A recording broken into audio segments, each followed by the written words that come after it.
Espírito Santo, só você pode produzir em nós fome, sede, fé, desejo pelo Senhor. Nós sabemos através da Tua Palavra que somos incapazes de Te buscar, e mesmo que possamos Te buscar, ainda assim não o faríamos se o Senhor não der a nós desejo pela Tua presença. Por isso, Espírito Santo, nessa noite, dá-nos aquilo que não conseguimos produzir. Atraia-nos para perto de Ti e de maneira gloriosa, revela o Evangelho da Sua glória para nós. Revela-nos, ó Pai, aquilo que estava oculto há tempos passados, mas que foi clareado através de Jesus. Que possamos compreender o caminho para a salvação, o caminho para a paz, o caminho para a alegria.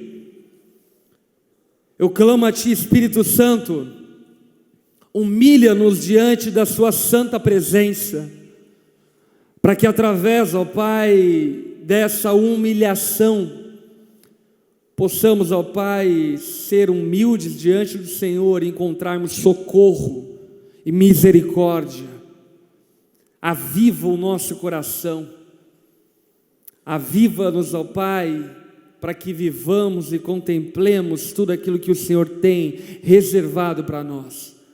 Abençoa-nos, ó Pai, nessa noite, com revelação, discernimento e entendimento, que a Tua Palavra, que é a revelação das verdades ocultas ao homem, possam ser clareadas a nós, para que através, ó Pai, desse discernimento, alguns nessa noite possam ser salvos e outros possam usufruir da herança que o Senhor liberou a nós através da Sua graça e bondade.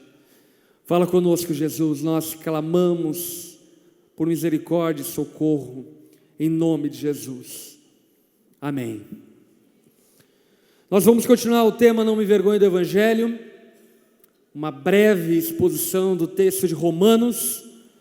Falamos até aqui sobre a ira de Deus, capítulo 1, sobre o juízo de Deus, capítulo 2, sobre não há nenhum justo, capítulo 3. Falamos sobre a justiça que vem por meio da fé, capítulo 4.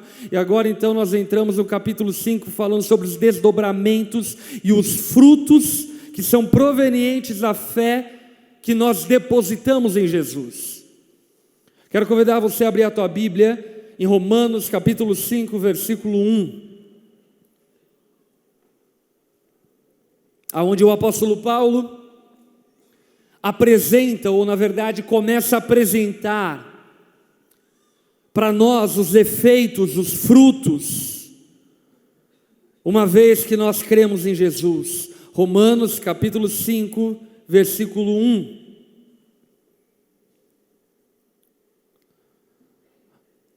A palavra vai nos dizer: tendo sido, pois, justificados pela fé.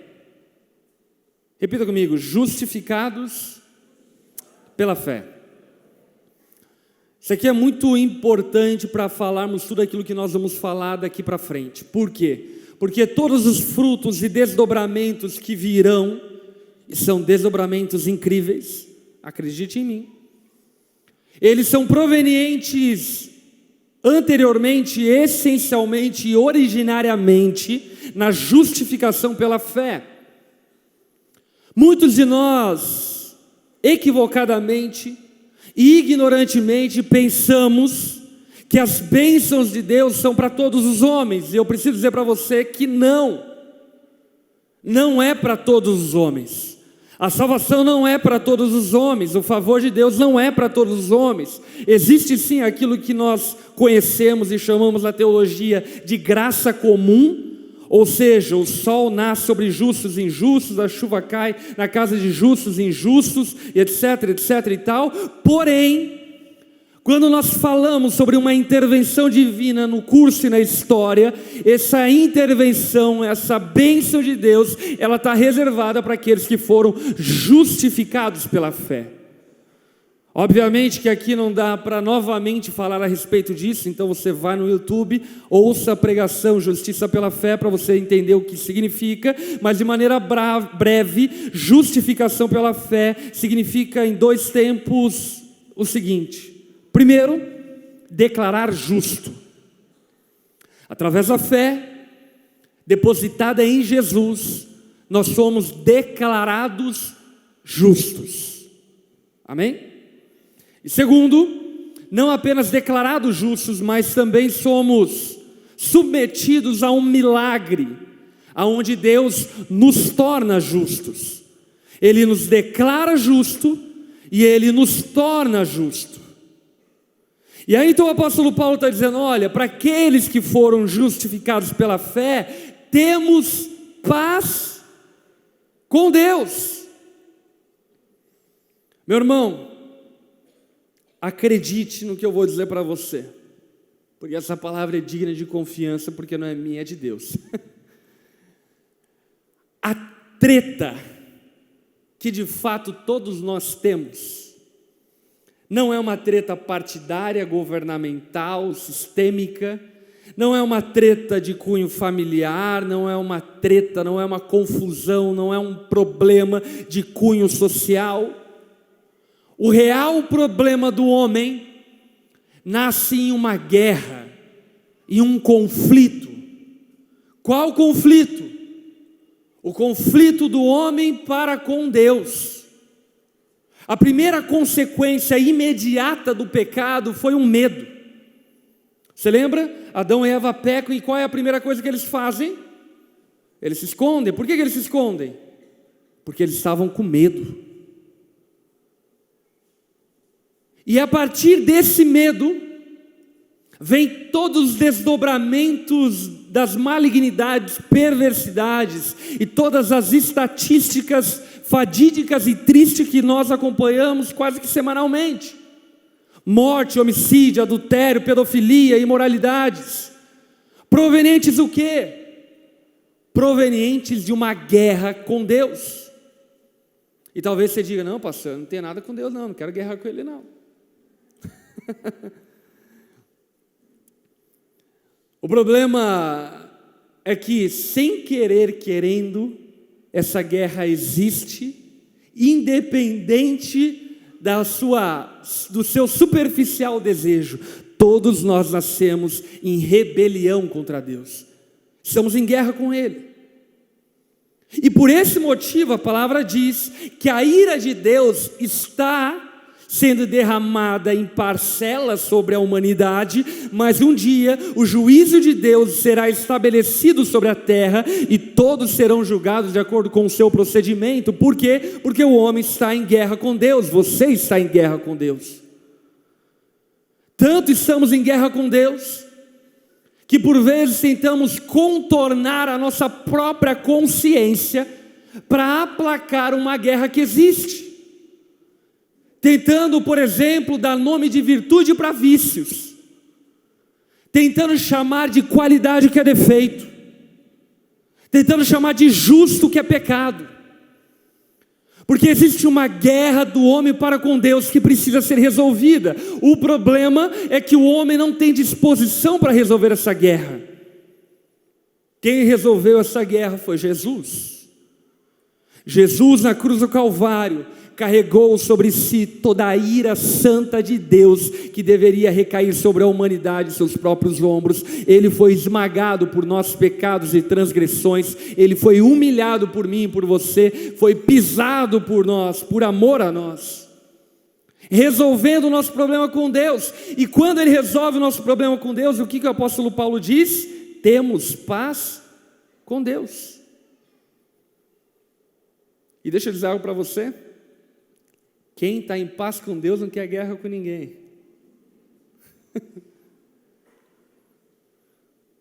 Porque no fim das contas, aquele que passa a experimentar a pacificação, entra em um estado de paz, que nenhum conflito humano, terreno, transitório e passageiro pode roubar sua paz.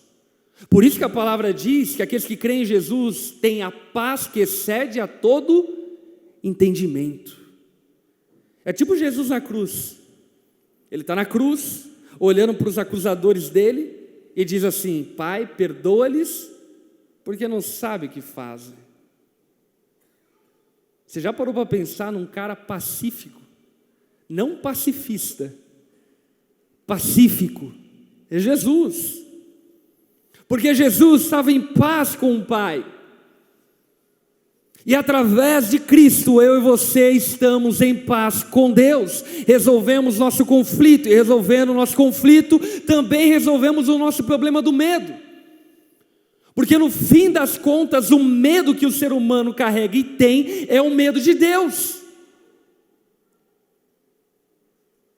Por isso que a palavra diz que o perfeito amor lança fora todo medo. Porque originalmente, instintivamente, inconscientemente, todos nós temos medo de Deus.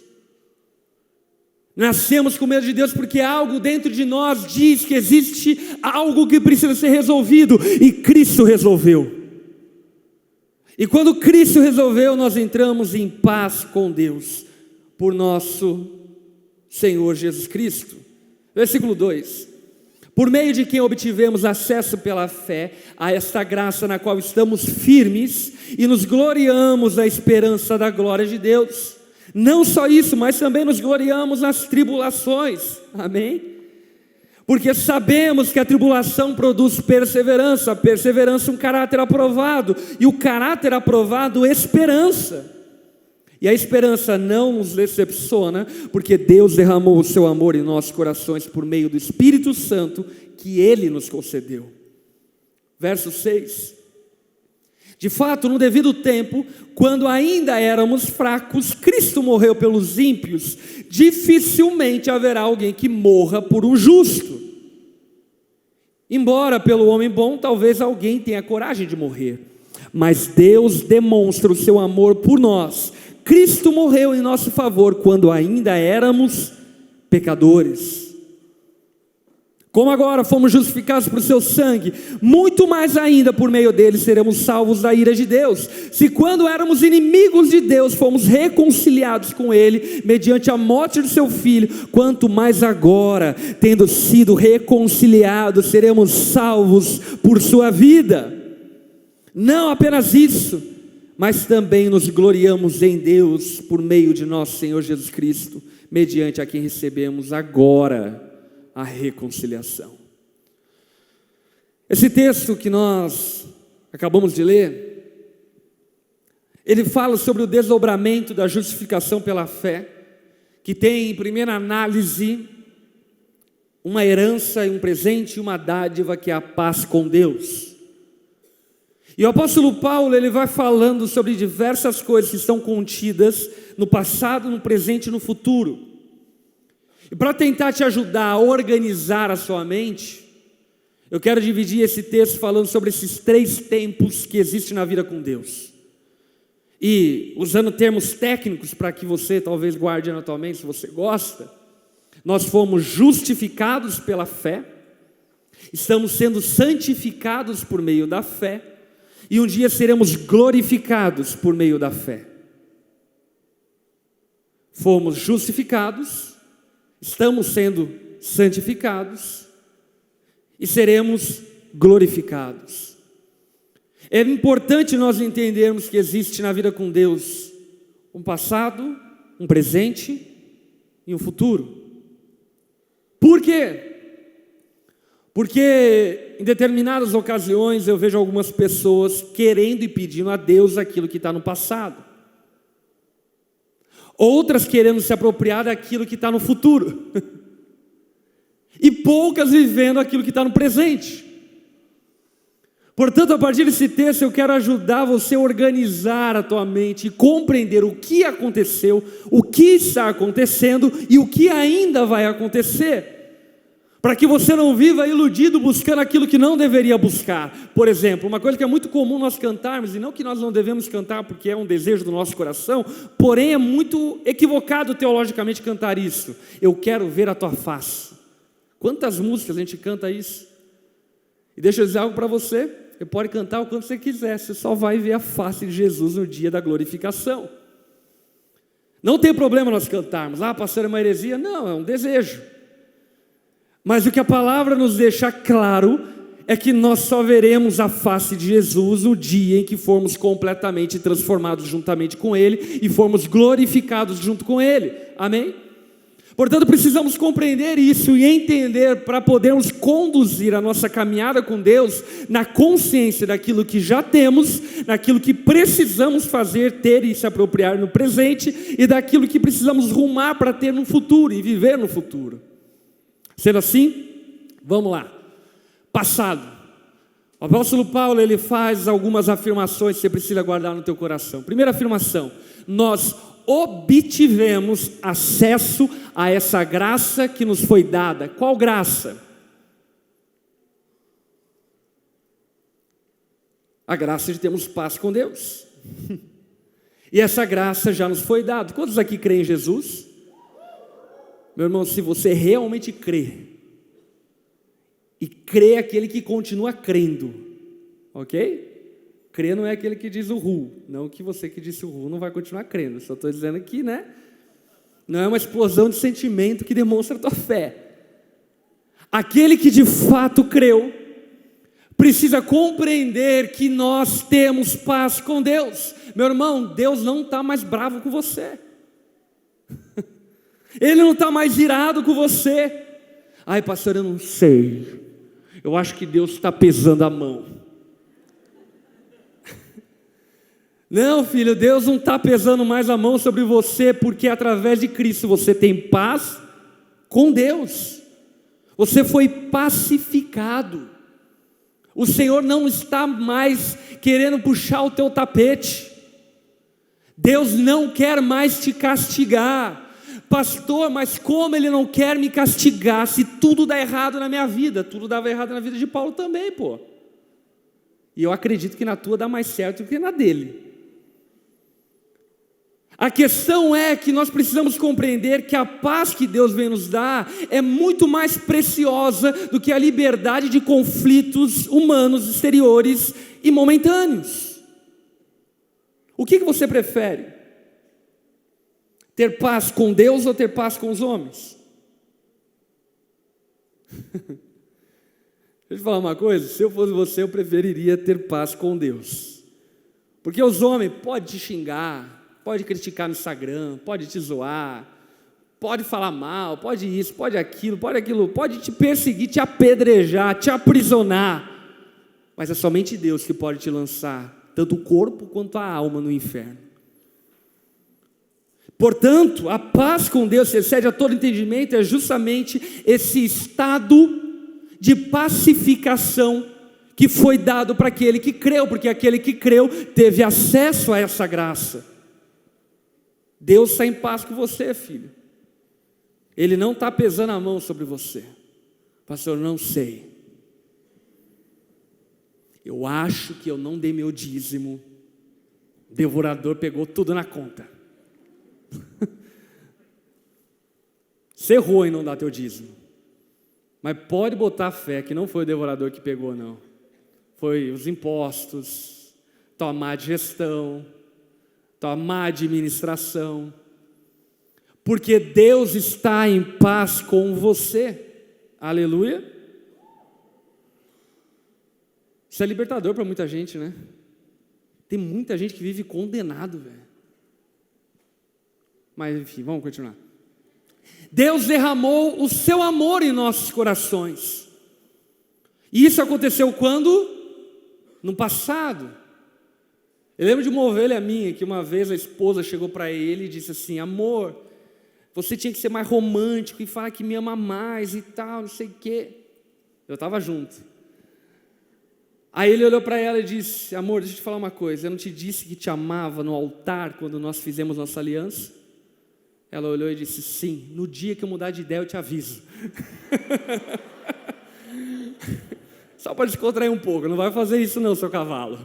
Diga eu te amo para a tua esposa.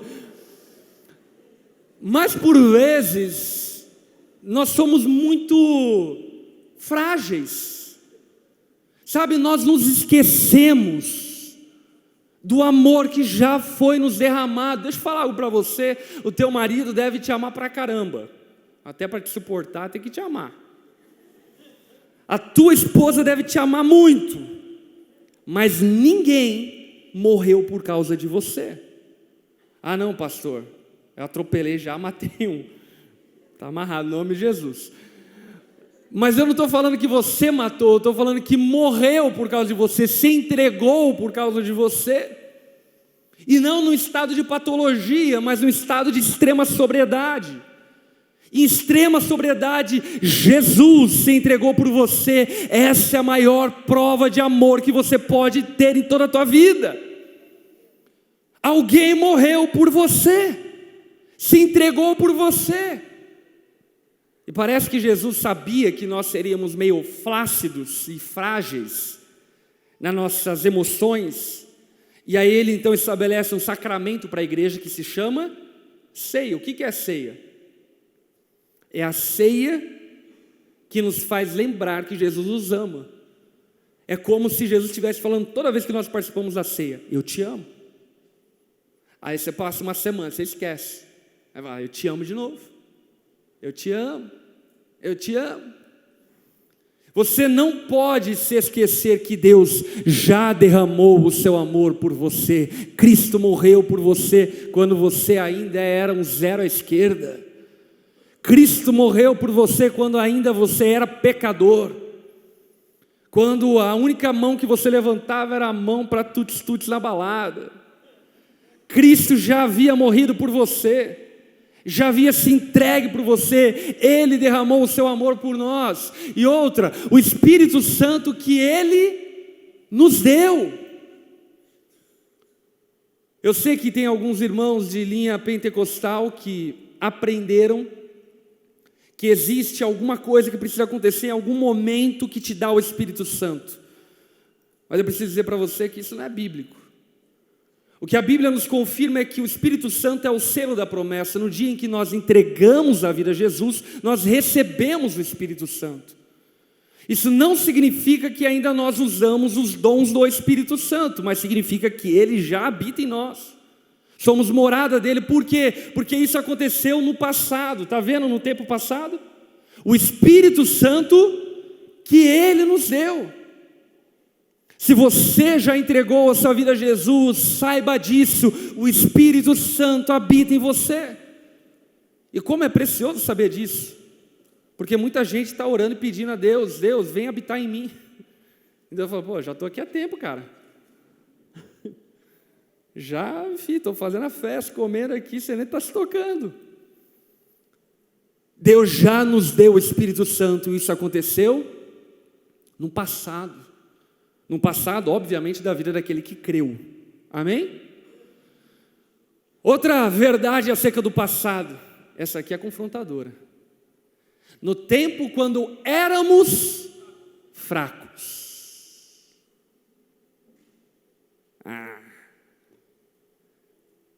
Em Cristo você já não é mais fraco. Você era fraco. Éramos fracos. Mas em Cristo nós fomos fortalecidos por meio do Espírito Santo. Portanto, meu irmão, pare de se vitimizar em relação ao pecado. Ai, pastor, eu não consigo vencer. A pergunta não é se você consegue, a pergunta é se você quer. Porque a grande verdade a respeito da minha experiência pastoral que eu percebo é que muitos daqueles que dizem que não conseguem, na verdade, não querem. Porque a realidade da vida de Cristo é que nós fomos fortalecidos. Meu irmão, você é mais forte do que você imagina. E eu quero que você entenda e compreenda e separe uma coisa da outra. Essa não é uma palavra para todo mundo, essa é uma palavra para quem crê. Se você não crê, você é fraco. Pastor, não me chama de fraco. Não sou eu, é a Bíblia. Está certo? Com Deus. Agora, você que creu, você que depositou a sua fé em Jesus, Cristo te fortaleceu. E agora você já não vive mais num estado de fraqueza. Isso aconteceu no passado. Olha só o que acontece também aqui, uma outra sentença que o apóstolo Paulo nos diz: Cristo morreu pelos ímpios. Cristo não precisa morrer novamente. E muitos vivem como se o sacrifício de Cristo fosse insuficiente. Como assim? Você que é o tipo de crente gangorra, ioiô, montanha-russa, fire whip, está me entendendo? Você que é esse tipo de crente que uma hora está, outra hora não está, uma hora está, outra hora não está. O que você não está entendendo é justamente isso daqui. Cristo já morreu pelos seus pecados, Ele não precisa morrer novamente. Ele já perdoou os seus pecados de ontem, de hoje e de amanhã. Pastor, isso significa que eu não devo confessar os meus pecados? Obviamente que não. Nós devemos viver uma vida de humildade e arrependimento constante na presença de Deus. Porém, você precisa ter a convicção de que Cristo é suficiente. E se Ele é suficiente, pare de carregar a culpa. Caiu, levanta. Me diga uma coisa.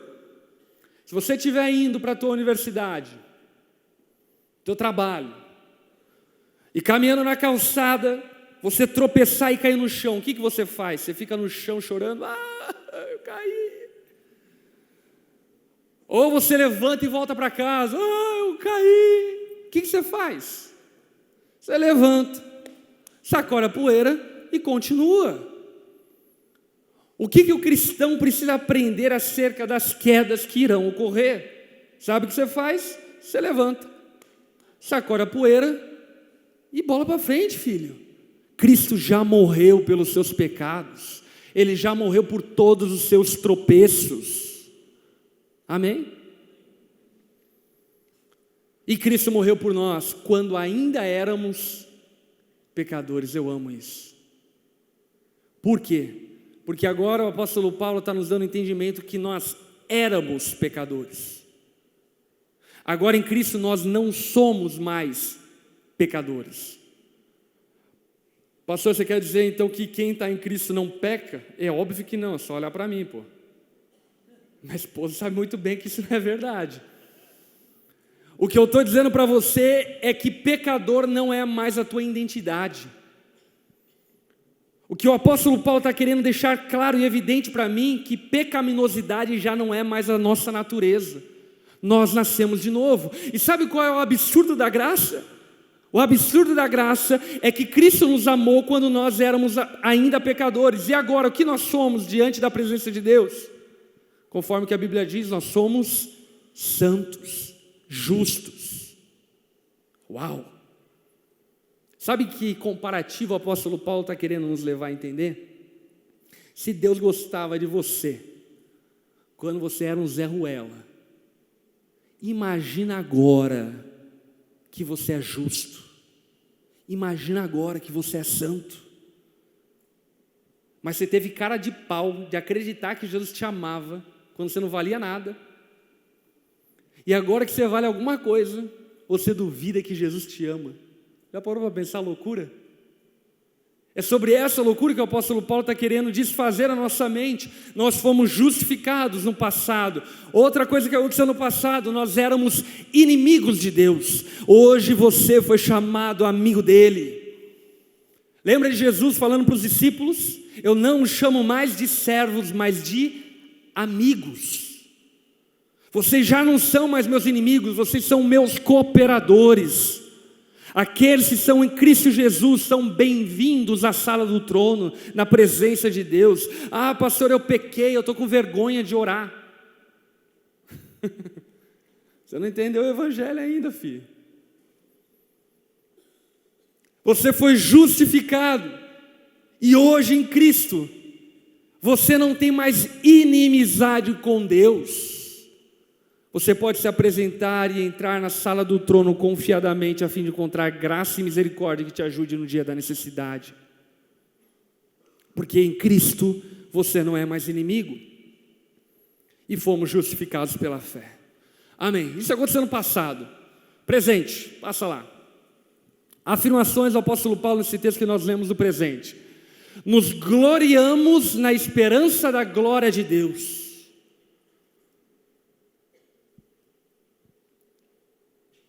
A vida com Deus,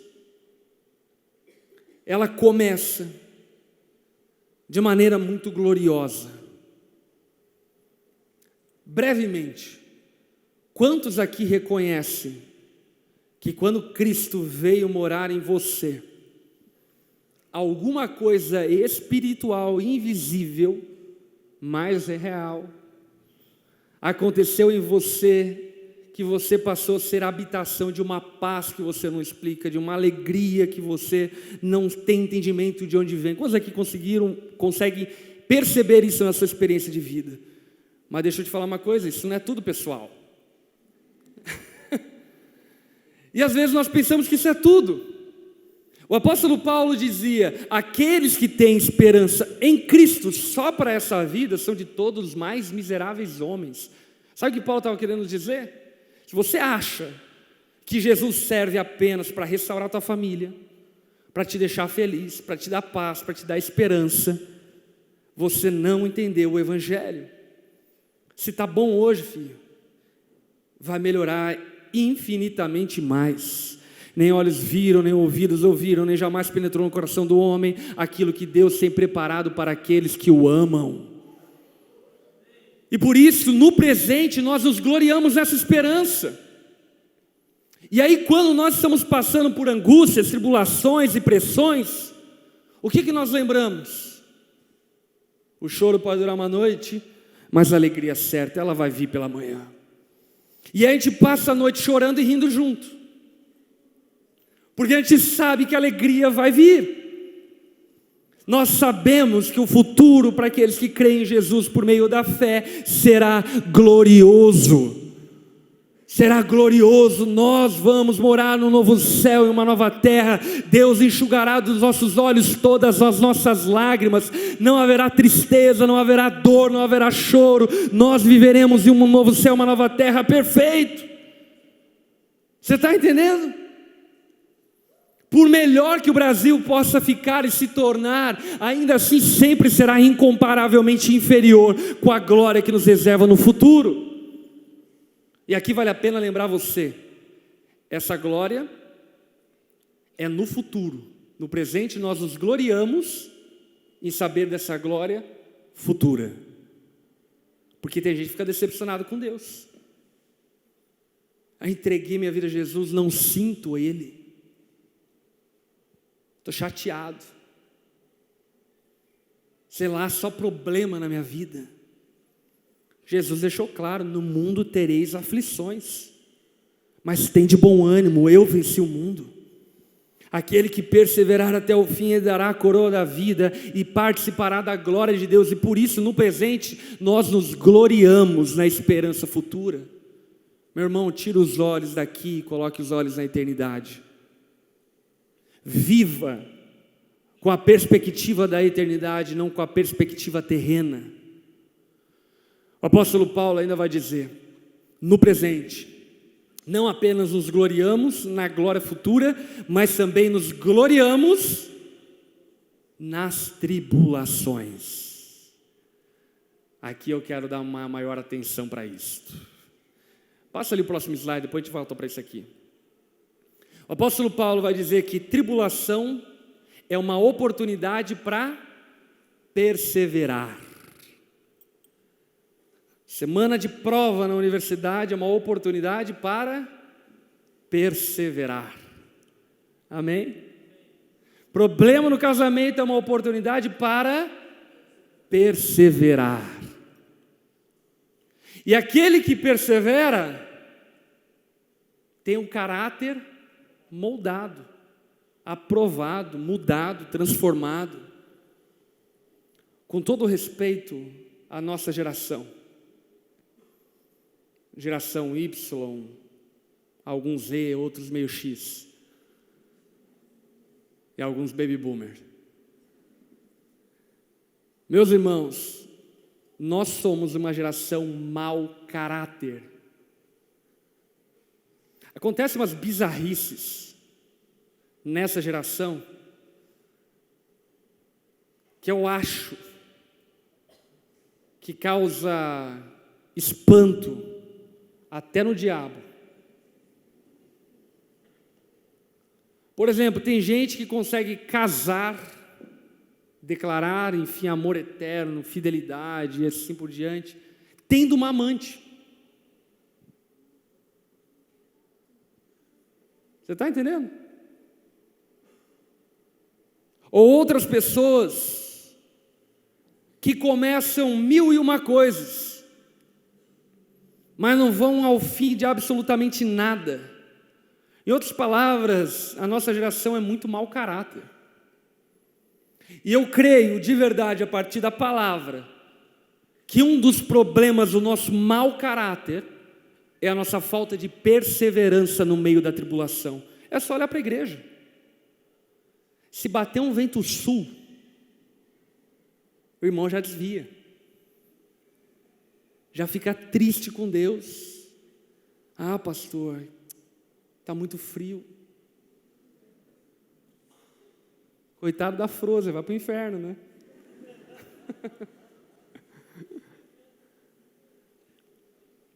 Sabe, gente, crente tem que ser casca grossa, mão calejada, pé calejado, joelho calejado. Sabe, muito irmão aqui, se dobrar o joelho, sai sangue. Nunca orou de joelho. Nunca ajoelhou. E você precisa compreender que você está diante de uma geração mimada, de uma geração desistível, de uma geração que abandona tudo que começa e bota a culpa nos outros por aquilo que não terminou. E esse estilo de vida que você pode estar vivendo produz em você um mau caráter. Esse tipo de caráter nunca sustentará um casamento, nunca empresariará uma empresa. Ah, pastor, não, meu sonho é cuidar do meu próprio nariz, ser dono de mim mesmo, ter minha própria empresa. Meu irmão, você não consegue nem acordar na hora que o despertador toca, você aperta a soneca. É empresa do quê?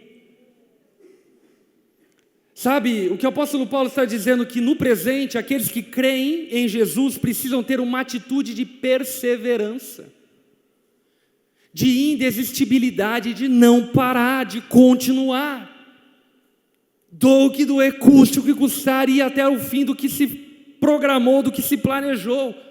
E obviamente que se trata das coisas espirituais, mas também se trata das coisas naturais. E aquele que tem um caráter aprovado, ele passa a ter esperança. E meu irmão, quem tem esperança, tem tudo. Quem tem esperança tem brilho no olho. Pode cair o mundo ao seu redor, ele está lá, Deus vai fazer. Sabe por quê? Porque vai. A palavra promete. Talvez não nessa vida, mas Ele vai fazer. Ele vai enxugar dos teus olhos todas as lágrimas. A esperança é proveniente de um caráter aprovado, e aquele que vive na esperança pode ter convicção de que ela não nos decepcionará. Sendo assim, passa mais um para frente. Muitas pessoas acreditam que ser cristão é admirar o exemplo de Cristo. Mas ser cristão não é admirar o exemplo de Cristo. Não é dizer, ah, Jesus, show, hein? Ser cristão é seguir o exemplo de Cristo. É olhar para Jesus e dizer, eu quero ser como Ele. Reto como Ele. Perseverante como Ele. Eu quero ser fiel como Ele. Eu quero guardar o meu coração em retidão como Ele. E ainda um pouco mais adiante, o apóstolo Paulo vai nos dizer em Filipenses capítulo 1, versículo 29. Pois a vocês, olha só, foi dado o privilégio de não apenas crer em Cristo, mas também de sofrer por causa de Cristo.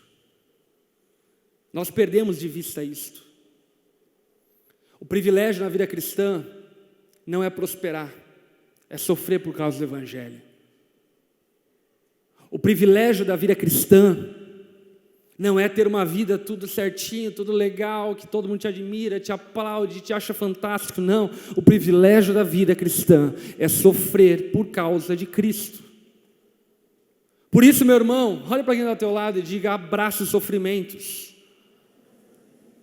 Abraça um sorriso no rosto, porque você está recebendo o privilégio de viver uma vida ao exemplo de Cristo, e isso precisa acontecer no presente. No presente nós nos gloriamos, nós nos satisfazemos com as tribulações. Meu irmão, você está passando luta no teu casamento? Dê um glória a Deus, porque você vai ser um marido, filho, que eu vou te dizer para você.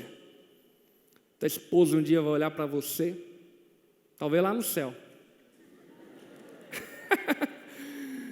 Ela vai olhar para você e vai te dizer: coisinha fofa, como você me amou e eu fui uma idiota. Acredite, meu irmão, tudo aquilo que o homem planta, ele colhe. De Deus não se zomba. Por isso se glorie nas tribulações. Você está passando por angústias e lutas, saiba de uma coisa: você não é o único. Você não é o primeiro e não vai ser o último. Por isso persevere, cabeça erguida, mão calejada, dobra o teu joelho, clama socorro de Deus e veja se Deus não te dará esperança. Voltando para o presente, volta lá os slides atrás. No presente nós nos gloriamos nas tribulações. No presente Deus demonstra o seu amor por nós.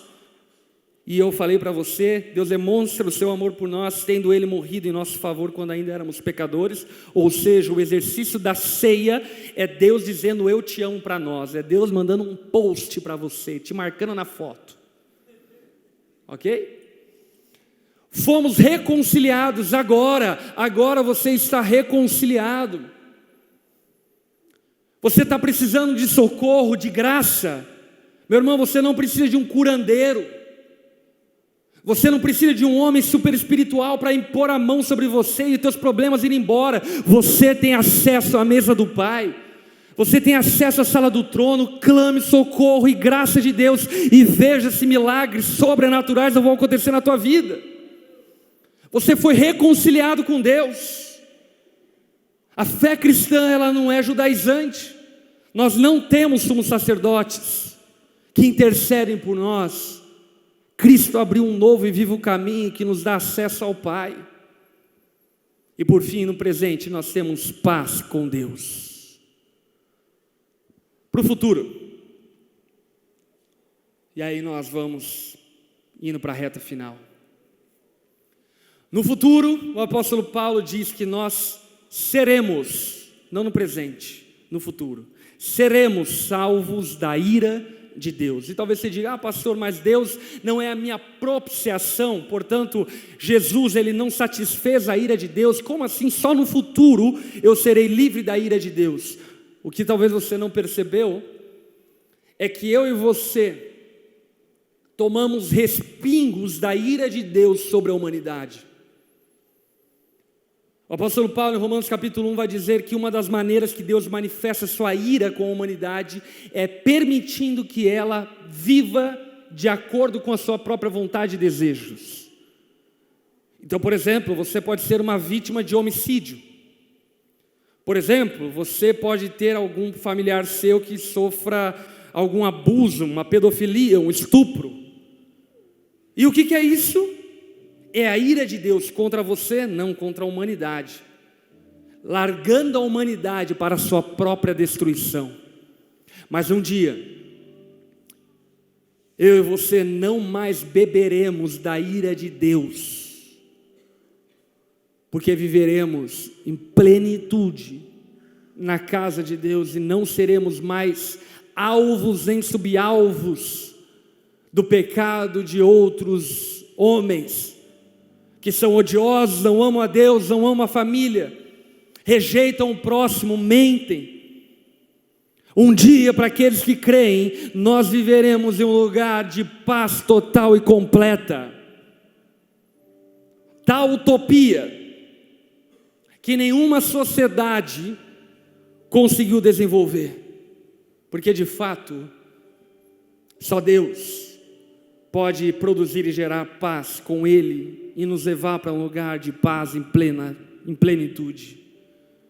Portanto, no futuro, nós seremos salvos da ira de Deus. Quantos entenderam? E no futuro, nós seremos participantes da glória de Deus.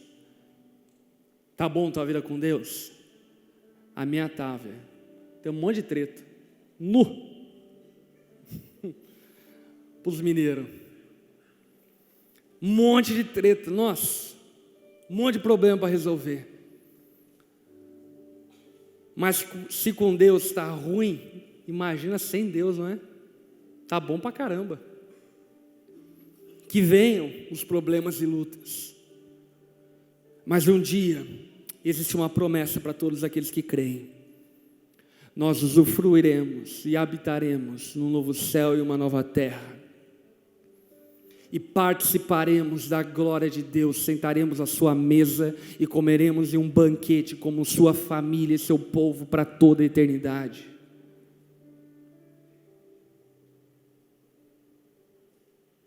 Abaixa tua cabeça, fecha seus olhos. Ouça esse texto. Deixa o Espírito Santo te ministrar e falar com você. Apocalipse 21, versículo 1. Então vi novos céus e nova terra, pois o primeiro céu e a primeira terra tinham passado e o mar já não existia. Vi a cidade santa, a nova Jerusalém, que descia dos céus da parte de Deus, preparado como uma noiva adornada para o seu marido. Ouvi uma forte voz de Deus, que vinha do trono e dizia: agora o tabernáculo de Deus está entre os homens, com os quais ele viverá, eles serão os seus povos, o próprio Deus estará com eles e será o seu Deus, ele enxugará dos seus olhos toda lágrima, não haverá mais morte, nem tristeza, nem choro, nem dor, pois a antiga ordem já passou. Se fizeram novas todas as coisas. Se você está em Cristo, meu irmão, isso aqui não é tudo. Isso aqui não é nem um ensaio, nem tão pouco preparatório. Isso daqui só nos aponta para a glória futura que nos é reservada em Cristo Jesus. Por isso você que está sofrendo, você que está passando por tempos de tribulação e angústia, saiba que aqueles que confiam no Senhor jamais serão envergonhados. Ele não é homem nem filho de homem para que minta, ele é fiel para cumprir aquilo que prometeu. Ele há de redimir toda a criação e nos tornar participantes de um estado de glória permanente. Se você tem passado por tempos de tribulações e angústias, eu quero clamar a Deus, pedir a Ele fé e ousadia para você perseverar em meio às tuas angústias. Se esse é o teu caso, coloque-se em pé no seu lugar que eu quero orar por você.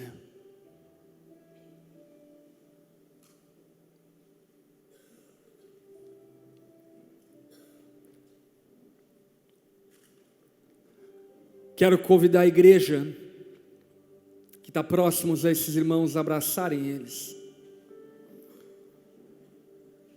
Eu quero lembrar vocês que a igreja é o corpo de Cristo. Esses braços que estão tocando as suas costas, envolvendo o teu corpo, são os braços de Cristo, te abraçando e te consolando, e dizendo a você: eu estou com você, eu não te abandonarei, eu prometi que estaria com você até a consumação dos séculos, e eu estou. Pastor, aonde Deus está em meio à minha dor? Ele está onde sempre esteve, na presença daqueles que creem nele. fortalecendo, sustentando em meio às angústias. Espírito Santo de Deus, cubra, ó Pai, esses irmãos e irmãs de fé, ousadia, perseverança, para em meio às dores, angústias que eles estão enfrentando,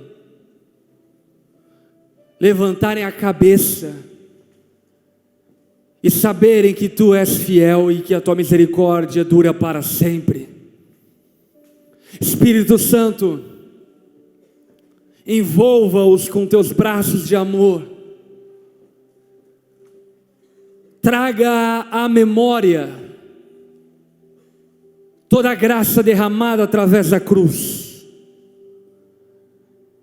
E nessa noite, Jesus, devolva a eles a paz que o inimigo tem tentado roubar e usurpar.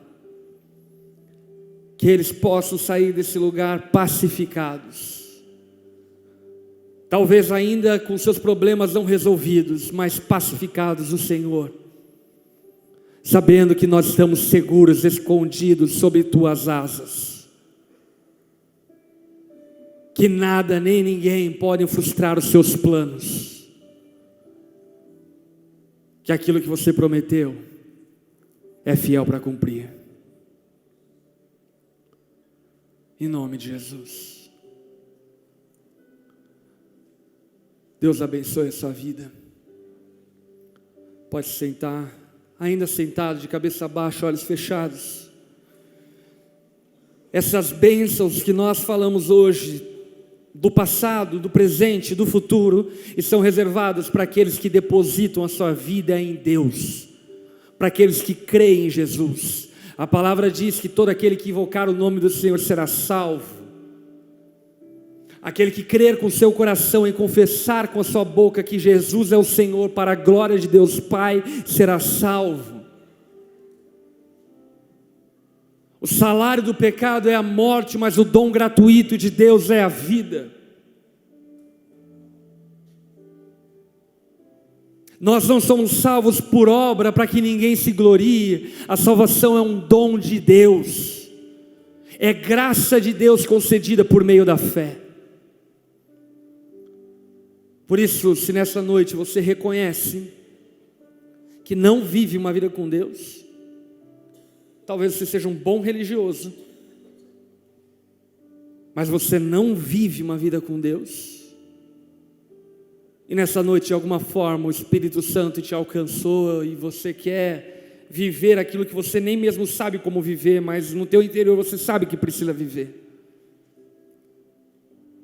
Se nessa noite você quer se entregar a Jesus e pela fé viver aquilo que Ele tem reservado para você,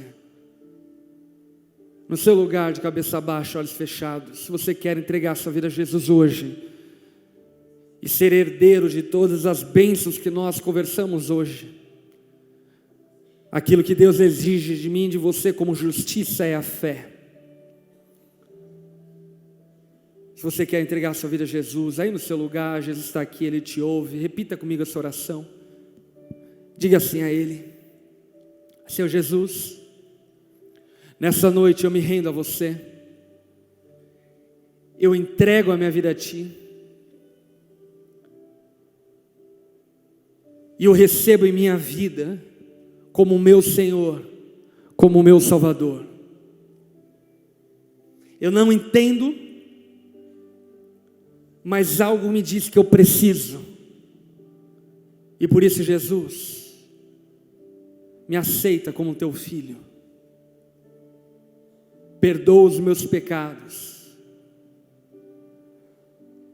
A partir de hoje você tem liberdade para transformar a minha história, em nome de Jesus, amém.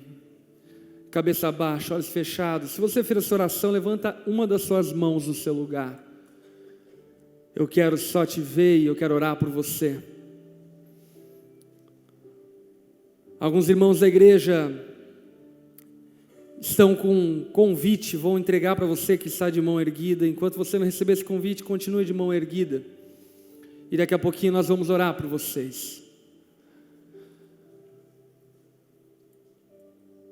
Esse convite que você está recebendo é um convite para você entender mais o que é viver com Deus. É um convite para uma programação que nós temos chamado Familiarizando. Então você é super convidado para estar conosco. Esse mês vai acontecer no dia 21, um domingo, às 5 horas da tarde.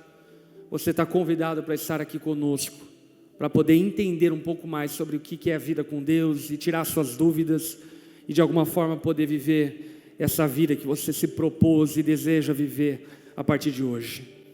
Amém? Se alguém do teu lado levantou uma das mãos, você abraça essa pessoa, sentado mesmo. Senhor Jesus, nós abençoamos a vida, Senhor, de cada uma das pessoas que hoje se decidem por Ti. O Senhor conhece o coração delas e sabemos, ó Pai, que foi o Senhor que atraiu essas pessoas para próximo de Ti. E por isso nós clamamos, transforme a história delas, transforma a vida delas, dê a elas, ó Pai, uma nova vida vivida no Senhor, que a Tua graça, o Teu socorro possa alcançá-los. Nós os abençoamos e clamamos a Ti, Pai, cumpra as promessas na vida de cada uma das pessoas, em nome de Jesus. Amém e amém. Dê uma salva de palmas o mais alto que você puder.